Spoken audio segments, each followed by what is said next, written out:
here's a problem that's going to be very useful for reducing fractions, rational expressions, factoring out like the MVP factoring that we've been doing in class.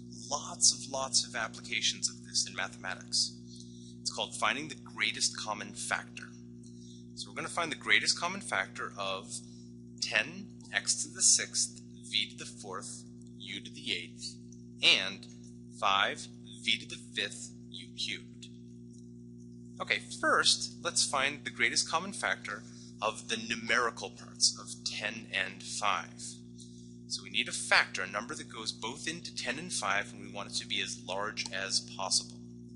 So think about that one for a second, like we talked about in class, and you might have landed on the fact that the greatest common factor between 10 and 5 is the number 5. 5 goes into 5, 5 goes into 10, and nothing larger would ever go into 5, for example. So this is the greatest of the common factors.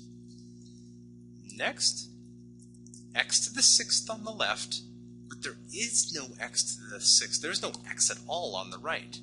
So when we do the greatest common factor, no x's can be in the greatest common factor because any x's would immediately violate being a factor of the right-hand side because there's no x's over here. So there's not even going to be any x's. Next, v to the 4th and v to the 5th. Well, on the left we can throw in 4 v's because we need 4 of them from there, and on the right we could throw in 5 and cover the right-hand side, but we don't have enough on the left to cover the right. So the general rule, if you just want to memorize a rule, is we take the least of the exponents. Least exponents. Unfortunately, that's kind of a confusing way to remember it because we're talking about the greatest common factor, but we're taking the least of the exponents. But it's a mnemonic anyway. It's a way you could remember and memorize if you wish. So using that kind of rule, on the left here in the u's we have a u to the 8th, and on the right we have a u cubed. Which exponent is lesser? Of course, u cubed is lesser. So that would be the factor, or the exponent, the number of terms of u that we could bring into our greatest common factor.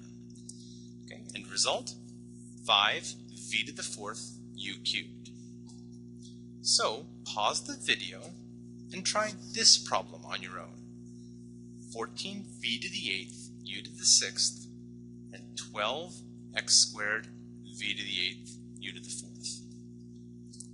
Assuming you took a moment out here and tried this, the greatest common factor of the numerical parts, 14 and 12, would be the number 2. 2 goes into 14 7 times, 2 goes into 12 6 times. There is no common x because although there is an x on the right, there are no x's on the left.